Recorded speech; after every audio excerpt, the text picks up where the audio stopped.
जो मनुष्य सदा संदेह से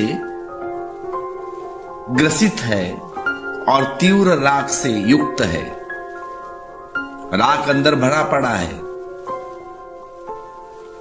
शुभ भी अशुभ देखने वाला है, शुभ को भी अशुभ समझने वाला है, उसकी तृष्णा और भी बढ़ती है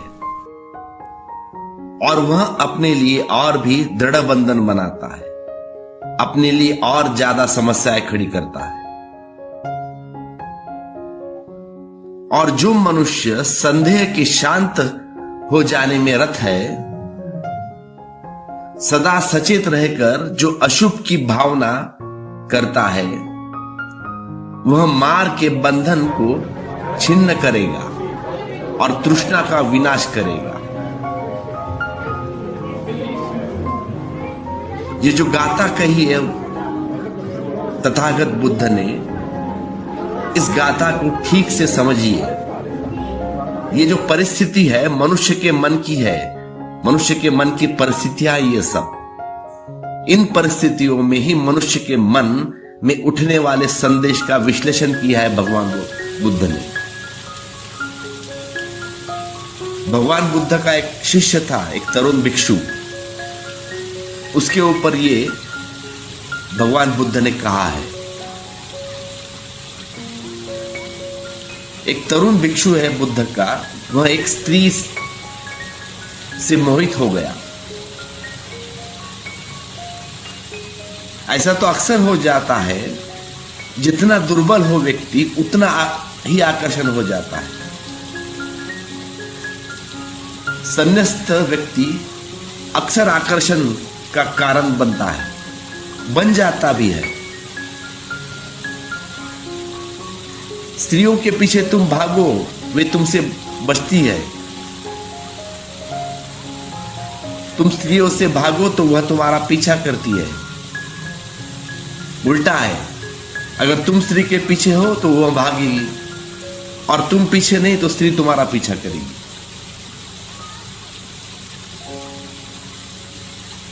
तो यही बात पुरुषों के संबंध में भी सच है।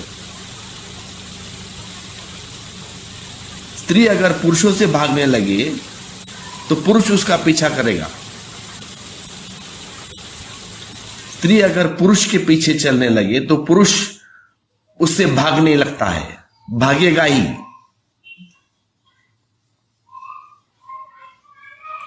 तो मनुष्य का मन में बड़े द्वंद्व भरे पड़े हैं।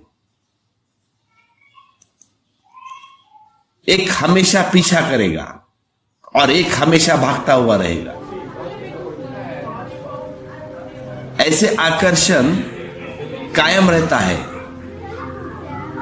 ये प्रकृति की बड़ी गहन रचना है, बड़ी आश्चर्यजनक रचना है।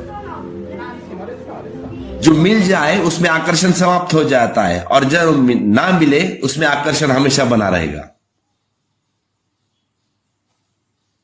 तो स्त्रियों का आकर्षण उसी मात्रा में ज्यादा होगा जिस मात्रा में उनका पाना कठिन होगा। अब जो स्त्री तुमको नहीं मिलती, उसके पाने में तुम बड़ी पराकाष्ठा करते हो, क्योंकि वह कठिन मालूम होती है, इसलिए आकर्षण और ज्यादा मालूम होता है।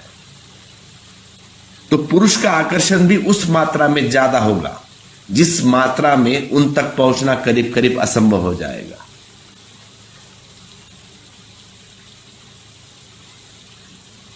इसीलिए जो एक्ट्रेस है फिल्मों की, वह सबको अच्छी लगती है,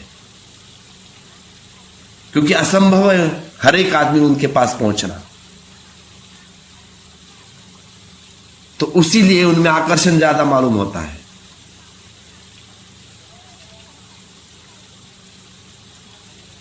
क्योंकि बहुत कठिन मामला है। तो असंभव से प्रेम कभी मरता नहीं, संभव से प्रेम मर जाता है। क्योंकि जो मिला है उसमें आकर्षण समाप्त हो जाता है। अब जो स्त्री से तुम प्रेम करते थे उसके साथ विवाह करके घर में लाया तो आकर्षण समाप्त हो गया, क्योंकि जो स्त्री को तुमने जीत लिया उससे आकर्षण समाप्त हो जाता है, और जो न मिला है उसमें आकर्षण हमेशा बना रहेगा। इसीलिए संन्यस्त व्यक्ति अक्सर सदियों से स्त्रियों का आकर्षण हो गए हैं।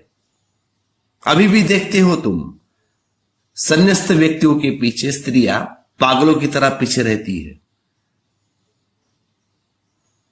जो भी संत सदगुरु है, जो भी उनके सत्संग में देखो, पुरुषों से ज्यादा स्त्रियां ज्यादा रहती है।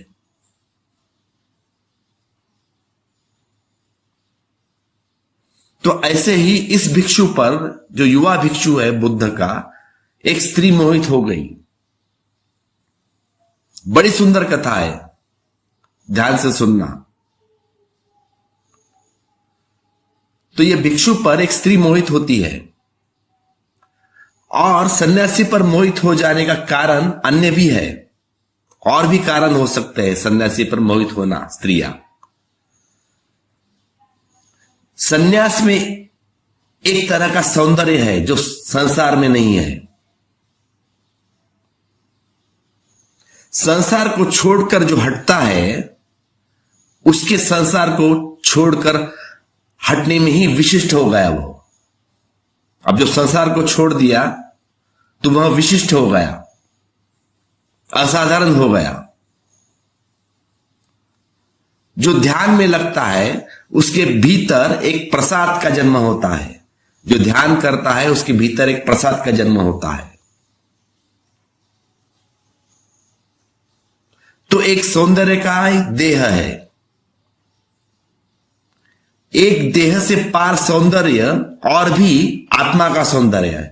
एक तो देह का सौंदर्य है और एक आत्मा का सौंदर्य है। अब जो ध्यान से जिसको भी आत्मा का सौंदर्य थोड़ा भी खिल गया, तो उसकी देह कुरूप भी हो, वह अगर दिखने में अच्छा भी नहीं, काला भी हो, तो भी कुरूप मालूम नहीं होगा। जिसके अंदर आत्मा का सौंदर्य खिला हुआ, आत्मा का सौंदर्य खिल गया ध्यान से, तो वह कुरूप मालूम नहीं पड़ेगा। जैसे बुझा दिया हो तो तुम दिया दिखाई पड़ता है,